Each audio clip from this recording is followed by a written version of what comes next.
Eh bien, il faut que vous vous posiez une question.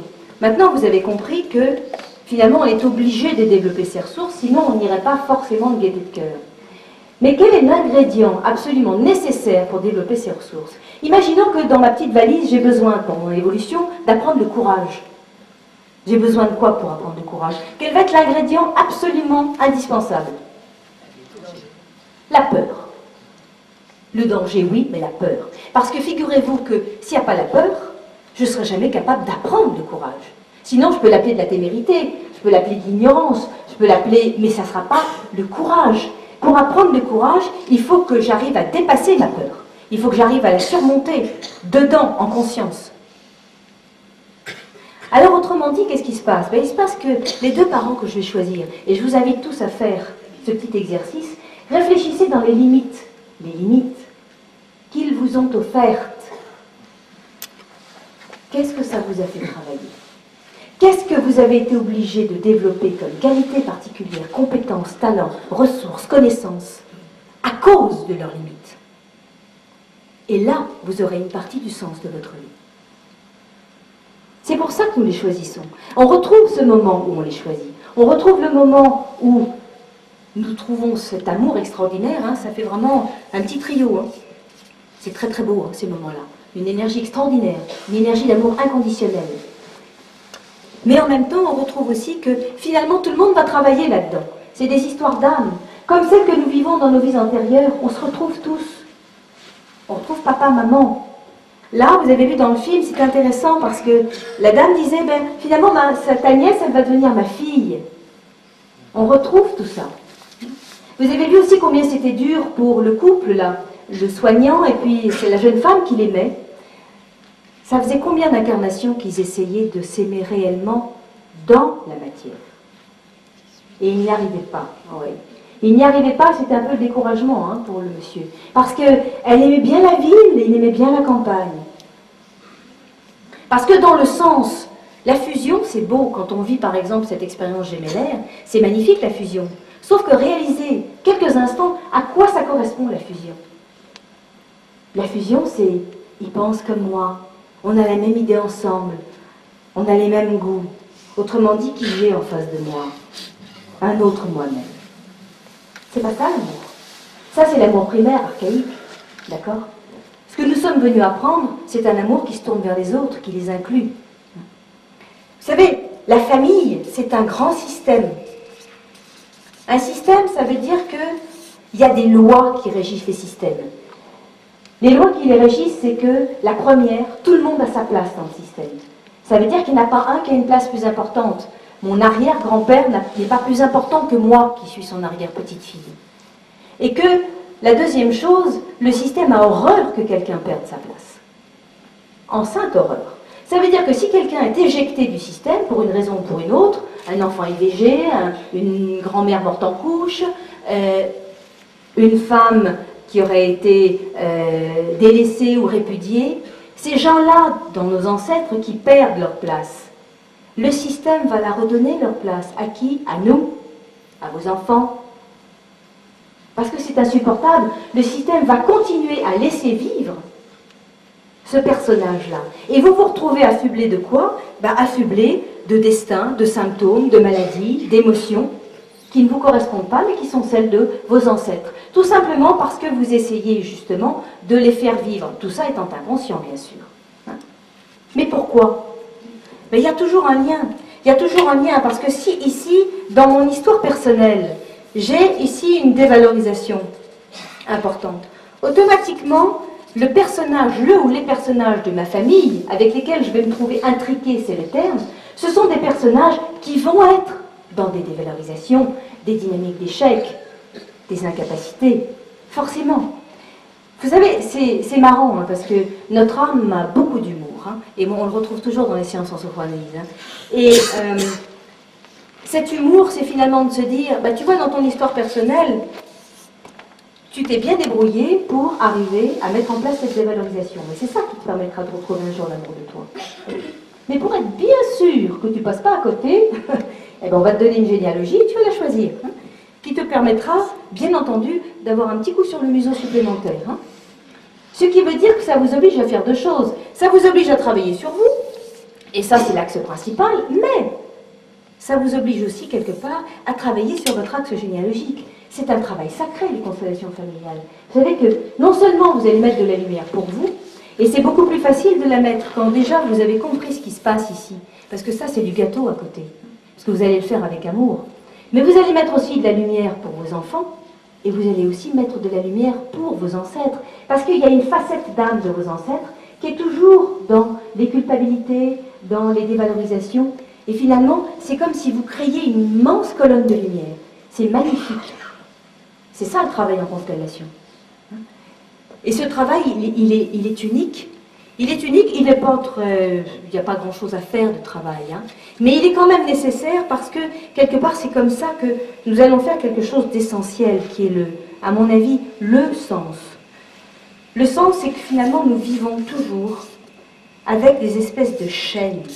Regardez une chaîne, c'est lourd. Une chaîne, c'est rigide, et ça accroche deux individus. Ça veut dire que nous vivons dans la fusion ou dans l'attachement aux êtres, l'attachement aux choses. Et ça nous entrave dans notre liberté. On doit porter le poids de la chaîne, mais dès que je veux faire un mouvement, vous voyez, il y a l'autre qui est obligé de suivre derrière. Ça coince. Et quand vous faites un travail pour libérer votre histoire personnelle et un travail pour libérer le niveau généalogique, qu'est-ce que vous faites? Vous allez transformer la chaîne ici en un lien lumineux, extensible, dans lequel il y a l'amour qui passe. Et surtout, ce lien d'amour, il laisse sa liberté à chacun des deux protagonistes. C'est tout le travail avec un grand T, c'est transformer les chaînes en liens lumineux, c'est-à-dire vraiment trouver l'amour. C'est le sens de ces choses-là. Voilà. Je suis sûre que j'ai été beaucoup trop longue, j'ai oublié la moitié des choses que je voulais vous dire, mais j'espère que vous avez compris l'essentiel, et puis maintenant je vous invite à répondre aux questions. J'en prie.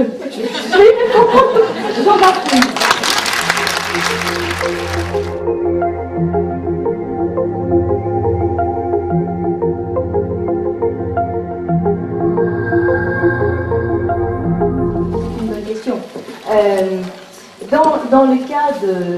je vais donner l'exemple parce qu'il est très bien, je ne l'ai pas poursuivi. J'ai accompagné un couple qui était donc en stérilité non organique, un couple jeune, et j'ai donc travaillé, c'est le principe, de travailler avec les deux. Et il s'est trouvé que dans les mémoires du monsieur, il y avait eu un accouchement terrible. C'est-à-dire que sa naissance avait été absolument catastrophique, sa mère était restée malade pendant des mois, avec des descentes d'organes, enfin il y avait eu des gros problèmes. Donc cet homme portait une culpabilité énorme d'avoir fait du mal à sa mère. Okay, et donc il a aidé son enfant intérieur, et du coup il s'est libéré de sa culpabilité. Est-ce que c'est la faute d'un enfant si l'accouchement se passe mal? Bien sûr que non. Bien sûr que non. Sauf que c'est toujours la pensée magique de l'enfant. Et je trouve que la dame, elle, a fait un travail sur sa propre histoire. Et dans sa propre histoire, qu'est-ce qu'elle a trouvé? Eh bien, elle a trouvé qu'il y avait un non-désir, en tout cas une empreinte de non-désir, mais ce n'était pas suffisant. Elle a fait une autre séance. Et dans cette séance, elle s'est retrouvée dans un cadre qui faisait penser à une chaumière, mais alors qui remontait peut-être au Moyen-Âge, assez pauvre. Et il y avait une jeune fille qui devait avoir 13 ans. Et devant elle, il y avait un berceau avec un bébé. Et le bébé hurlait dans le berceau. Il hurlait, il hurlait, il hurlait. Vous savez ce que c'est quand un bébé hurle, Ça use les nerfs, Il y a des mamans qui en deviennent dingues, Eh bien, c'est ce qu'a fait cette jeune fille. C'était son bébé. Et donc, ma cliente a vu cette jeune fille prendre la lampe à pétrole qui était à côté et la jeter sur le berceau pour enflammer le bébé. Eh bien, cette petite jeune fille de 12-13 ans qu'elle a vue, c'était une de ses ancêtres, laquelle on s'en fiche. Tout ce que je sais, c'est qu'elle a accueilli cet ancêtre et l'âme du bébé avec beaucoup d'amour. C'était ça qui manquait. C'est-à-dire qu'il y avait cette culpabilité qui traînait encore. Et là, on est vraiment dans la généalogie, ok? Il y avait cette culpabilité qui traînait. Mais on est dans la généalogie, ça aurait pu être elle aussi. Vous savez, à un moment donné, les vies antérieures et notre généalogie, ça se mélange beaucoup.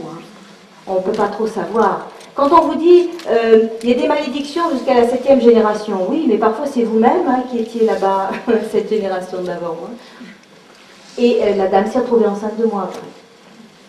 Ce qu'elle a retrouvé dans le non-désir, quand on retrouve ces moments, c'est qu'à un moment donné, vous retrouvez, et vous le retrouvez avec vos sens à vous. Hein. Vous êtes en lien avec votre âme, mais vous avez vos canaux sensoriels. Hein. Vous pouvez voir les choses, vous pouvez les ressentir. La dame a ressenti énormément d'amour qui circulait entre son père, sa mère et elle. Ça, c'est ce qui lui a permis de lâcher son empreinte de non-désir. Mais pour avoir le bébé, il a fallu vraiment aller libérer dans les deux axes, ce qui empêchait l'âme d'un bébé de venir. Et effectivement, la vie, c'était de pouvoir venir avec, je dirais, une matrice propre.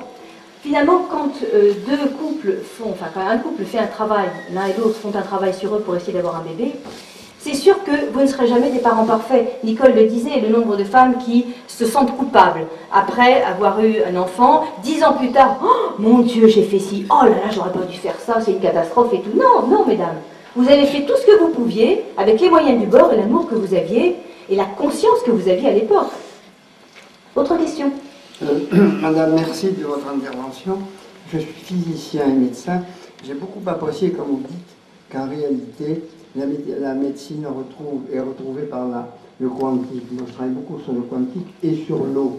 Et en réalité, quelqu'un qui nous disait longtemps, moi-même je fais des interventions sur l'eau et le fœtus, oui. Et il nous disait longtemps, c'était Einstein, que la matière n'est qu'une illusion, il n'existe que les vibrations.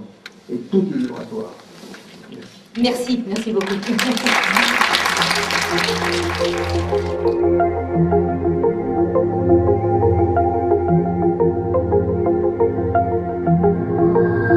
Je me rappelle avoir accompagné une femme avec un petit bébé de 2 mois qui avait une malformation au niveau du rein. Donc on allait l'opérer.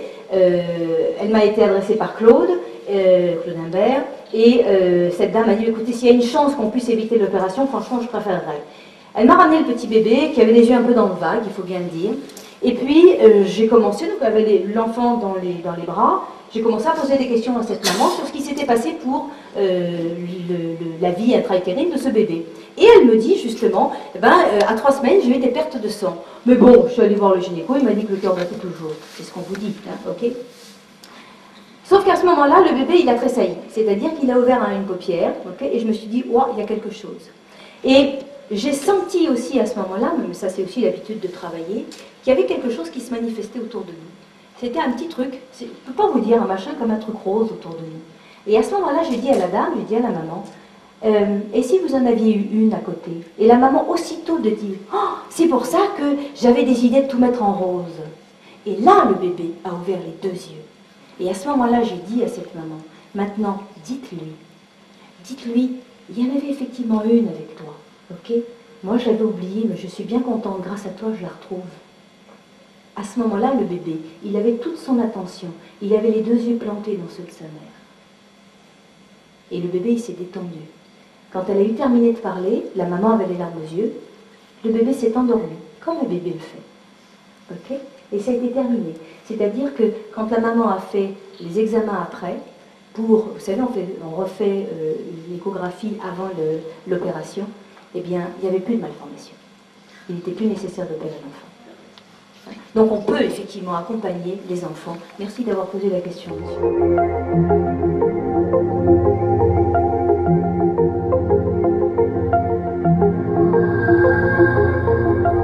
Il y a le cas d'une petite fille qui s'était suicidée, sa maman était atteinte d'un cancer. Je ne l'ai pas vécu, hein, c'est une thérapeute amie qui l'a vécu. Et sa maman lui avait toujours dit, écoute, de toute façon, je vais passer de l'autre côté, mais t'inquiète pas, de toute façon, la vie continue après, et puis on devient des anges. Donc, il n'y a pas de souci. Sauf que la petite s'est suicidée, et puis elle a laissé une petite lettre en disant, tu sais, maman, comme ça, je vais devenir un ange avant toi pour t'accueillir. Et oui, pensée magique de l'enfant. Il y a plein de raisons pour lesquelles l'enfant peut se suicider. Mais souvent, bien entendu, eh bien, ce sont des culpabilités que l'enfant peut porter, culpabilités que les parents ne peuvent pas déceler. Et attention, dans ces culpabilités, il y en a aussi qui sont portées, et j'en ai accompagné en constellation. Hein. Vous savez, les enfants qui sont anorexiques, hein, eh bien, vous pouvez retrouver ici, dans les passages à l'acte des enfants, des choses qu'ils portent pour nous. C'est-à-dire, moi j'ai accompagné une jeune fille anorexique, et dans la constellation, ce qui s'est montré, c'est que son père, en fait, avait perdu sa petite sœur assez tôt. Lui, il avait 6 ans, elle en avait 4. Il n'a jamais oublié sa petite sœur. Et en fait, son père était tout le temps malade. Vous savez ce qu'a fait cet enfant, ce qui s'est montré dans la constellation? C'est plutôt moi que toi, papa. Je préfère mourir plutôt que ce soit toi qui meurs. Ok? Donc il y a plein de raisons pour lesquelles effectivement un enfant peut à un moment donné passer à l'acte. Hein. Et là du coup ça s'est terminé parce qu'elle a pu rendre à son père et redonner cette place à cette petite, une tante hein, pour elle d'ailleurs. Mais en même temps, ce qu'il faut surtout c'est pouvoir